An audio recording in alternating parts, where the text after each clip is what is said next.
Chapter 12. The Search for the Wicked Witch. The soldier with the green whiskers led them through the streets of the Emerald City until they reached the room where the guardian of the gates lived. This officer unlocked their spectacles to put them back in his great box, and then he politely opened the gate for our friends. "Which road leads to the Wicked Witch of the West?" asked Dorothy. "There is no road," answered the guardian of the gates. "No one ever wishes to go that way." "How, then, are we to find her?" inquired the girl. "That will be easy," replied the man. "For when she knows you are in the country of the Winkies, she will find you and make you all her slaves." "Perhaps not," said the Scarecrow, "for we mean to destroy her." "Oh, that's different," said the guardian of the gates. "No one has ever destroyed her before, so I naturally thought she would make slaves of you, as she has of the rest. But take care, for she is wicked and fierce, and may not allow you to destroy her. Keep to the west, where the sun sets, and you cannot fail to find her." They thanked him and bade him goodbye, and turned toward the west, walking over fields of soft grass dotted here and there with daisies and buttercups. Dorothy still wore the pretty silk dress she had put on in the palace, but now, to her surprise, she found it was no longer green, but pure white. The ribbon around Toto's neck had also lost its green color, and was as white as Dorothy's dress. The Emerald City was soon left far behind. As they advanced, the ground became rougher and hillier, for there were no farms nor houses in this country of the West, and the ground was untilled. In the afternoon the sun shone hot in their faces, for there were no trees to offer them shade, so that before night Dorothy and Toto and the lion were tired, and laid down upon the grass and fell asleep, with the woodman and the Scarecrow keeping watch. Now the Wicked Witch of the West had but one eye, yet that was as powerful as a telescope and could see everywhere. So, as she sat in the door of her castle, she happened to look around and saw Dorothy lying asleep with her friends all about her. They were a long distance off, but the Wicked Witch was angry to find them in her country, so she blew upon a silver whistle that hung around her neck. At once there came running to her from all directions a pack of great wolves. They had long legs and fierce eyes and sharp teeth. "Go to these people," said the witch, "and tear them to pieces." "Are you not going to make them your slaves?" asked the leader of the wolves. "No," she answered. "One is of tin and one of straw. One is a girl and another a lion. None of them is fit to work, so you may tear them into small pieces." "Very well," said the wolf, and he dashed away at full speed, followed by the others. It was lucky the Scarecrow and the woodman were wide awake, and heard the wolves coming. "This is my fight," said the woodman, "so get behind me, and I will meet them as they come." He seized his axe, which he had made very sharp, and as the leader of the wolves came on, the Tin Woodman swung his arm and chopped the wolf's head from its body, so that it immediately died. As soon as he could raise his axe, another wolf came up, and he also fell under the sharp edge of the Tin Woodman's weapon. There were 40 wolves, and 40 times a wolf was killed, so that at last they all lay dead in a heap before the woodman. Then he put down his axe and sat beside the Scarecrow, who said, "It was a good fight, friend." They waited until Dorothy awoke the next morning. The little girl was quite frightened when she saw the great pile of shaggy wolves, but the Tin Woodman told her all. She thanked him for saving them and sat down to breakfast, after which they started again upon their journey. Now this same morning the Wicked Witch came to the door of her castle and looked out with her one eye that could see far off. She saw all her wolves lying dead, and the strangers still traveling through her country. This made her angrier than before, and she blew her silver whistle twice.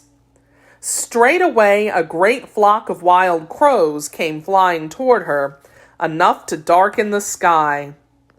And the wicked witch said to the king crow, "Fly at once to the strangers. Peck out their eyes and tear them to pieces." The wild crows flew in one great flock toward Dorothy and her companions. When the little girl saw them coming, she was afraid. But the scarecrow said, "This is my battle, so lay down beside me and you will not be harmed." So they all lay upon the ground except the scarecrow, and he stood up and stretched out his arms. And when the crows saw him, they were frightened, as these birds always are by scarecrows, and did not dare to come any nearer. But the king crow said, "It's only a stuffed man. I will peck his eyes out." The king crow flew at the scarecrow, who caught it by the head and twisted its neck until it died.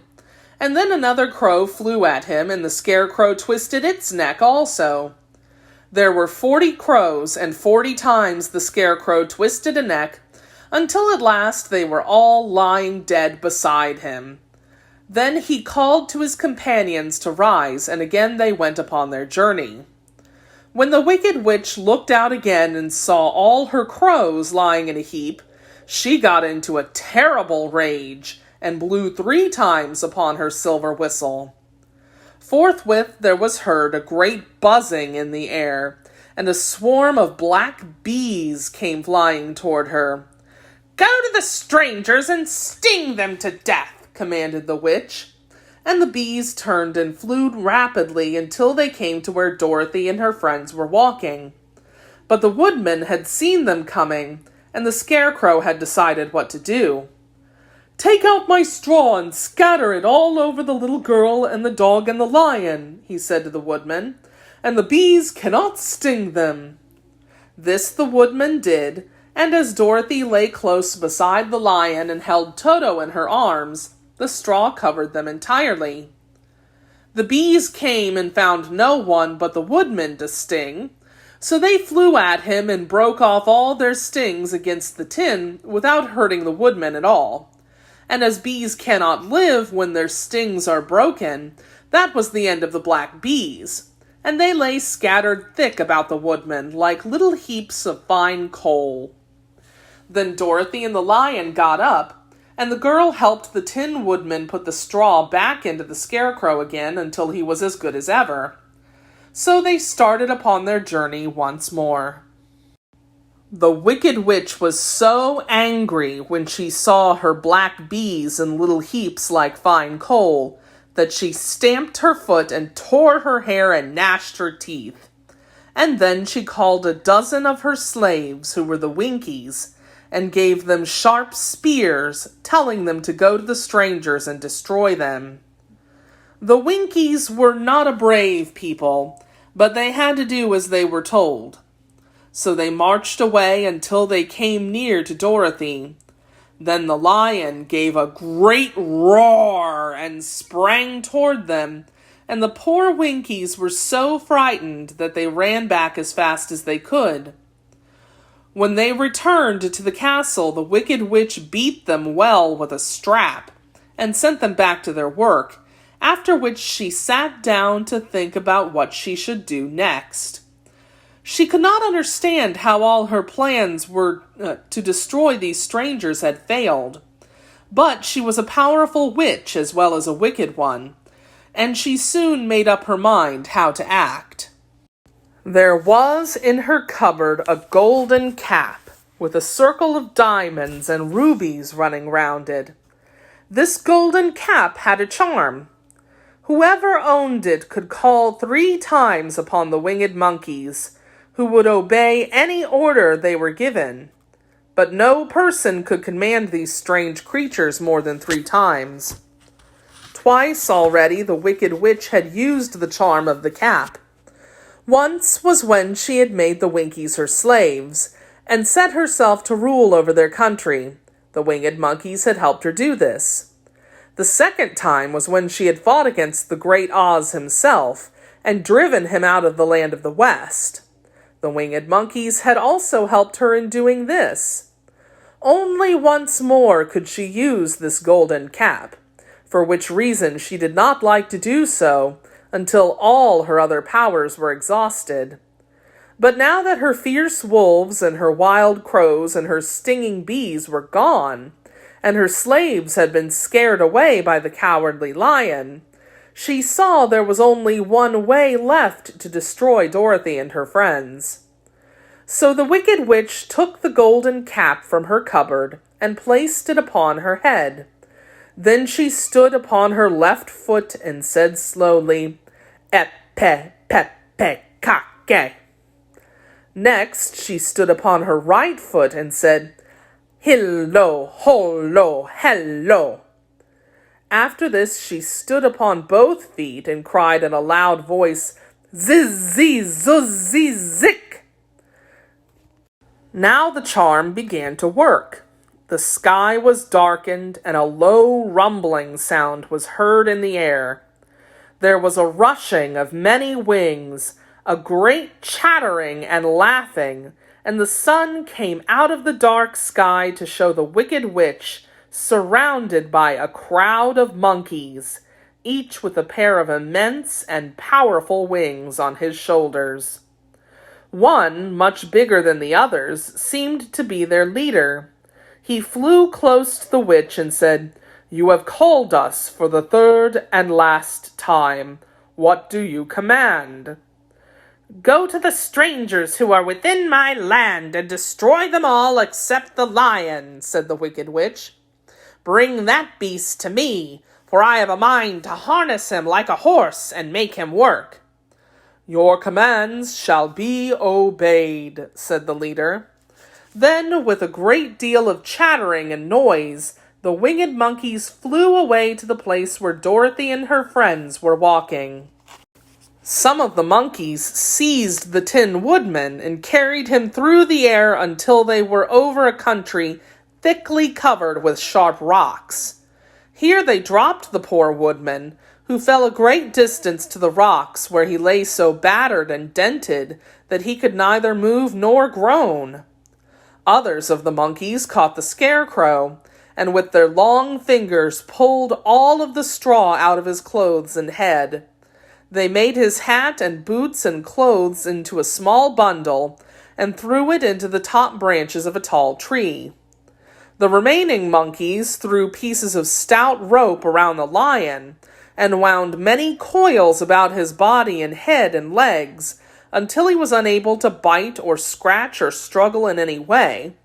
Then they lifted him up and flew away with him to the witch's castle, where he was placed in a small yard with a high iron fence around it, so that he could not escape. Some of the monkeys seized the Tin Woodman and carried him through the air until they were over a country thickly covered with sharp rocks. Here they dropped the poor woodman, who fell a great distance to the rocks, where he lay so battered and dented that he could neither move nor groan. Others of the monkeys caught the scarecrow, and with their long fingers pulled all of the straw out of his clothes and head. They made his hat and boots and clothes into a small bundle, and threw it into the top branches of a tall tree. The remaining monkeys threw pieces of stout rope around the lion, and wound many coils about his body and head and legs, until he was unable to bite or scratch or struggle in any way. Then they lifted him up and flew away with him to the witch's castle, where he was placed in a small yard with a high iron fence around it, so that he could not escape. But Dorothy they did not harm at all. She stood with Toto in her arms, watching the sad fate of her comrades and thinking it would soon be her turn.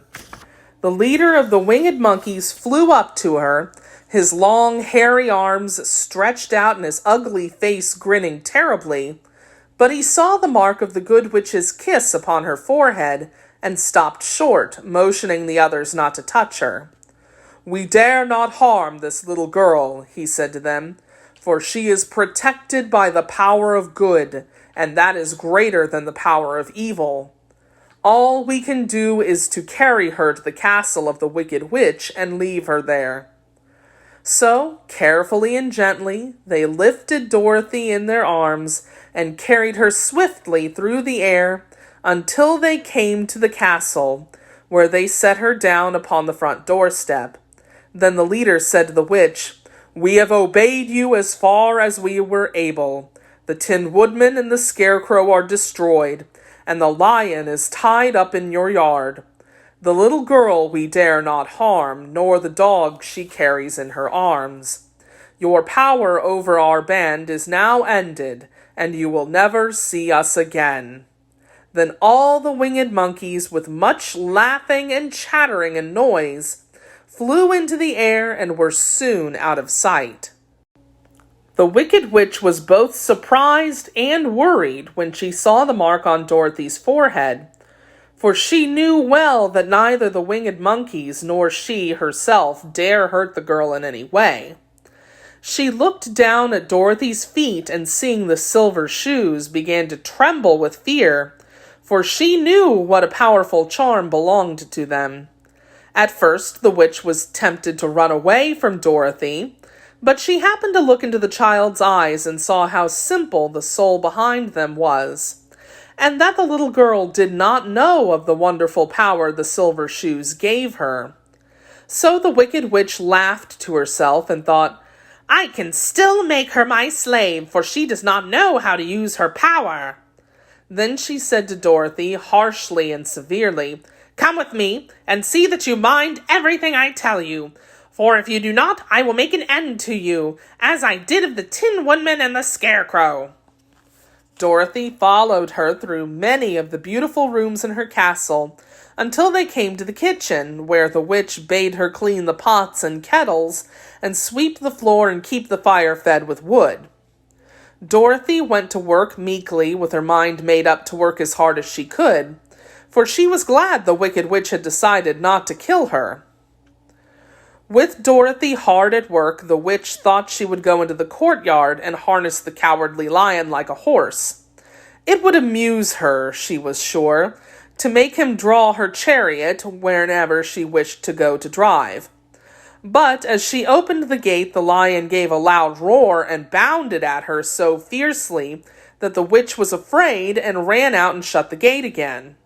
"If I cannot harness you," said the witch to the lion, speaking through the bars of the gate, "I can starve you. You shall have nothing to eat until you do as I wish." So after that she took no food to the imprisoned lion, but every day she came to the gate at noon and asked, "Are you ready to be harnessed like a horse?" And the lion would answer, "No, if you come in this yard I will bite you." The reason the lion did not have to do as the witch wished was that every night while the woman was asleep, Dorothy carried him food from the cupboard. After he had eaten, he would lie down on his bed of straw, and Dorothy would lie beside him and put her head on his soft, shaggy mane, while they talked of their troubles and tried to plan some way to escape. But they could find no way to get out of the castle, for it was constantly guarded by the yellow Winkies, who were the slaves of the Wicked Witch and too afraid of her not to do as she told them. The girl had to work hard during the day, and often the witch threatened to beat her with the same old umbrella she always carried in her hand. But in truth she did not dare to strike Dorothy because of the mark upon her forehead. The child did not know this, and was full of fear for herself and Toto. Once the witch struck Toto a blow with her umbrella, and the brave little dog flew at her and bit her leg in return. The witch did not bleed where she was bitten, for she was so wicked that the blood in her had dried up many years before. Dorothy's life became very sad as she grew to understand that it would be harder than ever to get back to Kansas and Aunt Em again. Sometimes she would cry bitterly for hours, with Toto sitting at her feet and looking into her face, whining dismally to show how sorry he was for his little mistress. Toto did not really care whether he was in Kansas or the Land of Oz, so long as Dorothy was with him, but he knew the little girl was unhappy, and that made him unhappy too. Now the wicked witch had a great longing to have for her own the silver shoes which the girl always wore. Her bees and her crows and her wolves were lying in heaps and drying up, and she had used up all the power of the golden cap. But if she could only get hold of the silver shoes, they would give her more power than all the other things she had lost. She watched Dorothy carefully to see if she ever took off her shoes, thinking she might steal them. But the girl was so proud of her pretty shoes that she never took them off except at night and when she took her bath. The witch was too much afraid of the dark to dare go into Dorothy's room at night to take the shoes, and her dread of water was greater than her fear of the dark. So she never came near Dorothy when she was bathing. Indeed, the old witch never touched water, nor even let water touch her in any way. But the wicked creature was very cunning, and she finally thought of a trick that would give her what she wanted. She placed a bar of iron in the middle of the kitchen floor, and then by her magic arts made the iron invisible to human eyes, so that when Dorothy walked across the floor, she stumbled over the bar, not being able to see it, and fell at full length. She was not much hurt, but in her fall one of the silver shoes came off, and before she could reach it, the witch had snatched it away and put it on her own skinny foot. The wicked woman was greatly pleased with the success of her trick, for as long as she had one of the shoes, she owned half the power of their charm, and Dorothy could not use it against her, even had she known how to do so. The little girl, seeing she had lost one of her pretty shoes, grew angry and said to the witch, "Give me back my shoe." "I will not," retorted the witch, "for it is now my shoe and not yours." "You are a wicked creature," cried Dorothy. "You have no right to take my shoe from me." "I shall keep it just the same," said the witch, laughing at her, "and someday I shall get the other one from you too." This made Dorothy so very angry that she picked up the bucket of water that stood near and dashed it over the witch, wetting her from head to foot. Instantly, the wicked woman gave a loud cry of fear, and then, as Dorothy looked at her in wonder, the witch began to shrink and fall away. "See what you have done!" she screamed. "In a minute I shall melt away!" "I'm very sorry indeed," said Dorothy, who was truly frightened to see the witch actually melting away like brown sugar before her very eyes. "Didn't you know water would be the end of me?" asked the witch in a wailing, despairing voice. "Of course not," answered Dorothy. "How should I?" "Well, in a few minutes I shall be all melted and you will have the castle to yourself. I've been wicked in my day, but I never thought a little girl like you would ever be able to melt me and end my wicked deeds. Look out, here I go!" With these words, the witch fell down in a brown, melted, shapeless mass and began to spread over the clean boards of the kitchen floor. Seeing that she had really melted away to nothing, Dorothy drew another bucket of water and threw it over the mess. She then swept it all out the door. After picking out the silver shoe, which was all that was left of the old woman, she cleaned and dried it with a cloth and put it on her foot again. Then, being at last free to do as she chose, she ran out to the courtyard to tell the lion that the Wicked Witch of the West had come to an end, and that they were no longer prisoners in a strange land.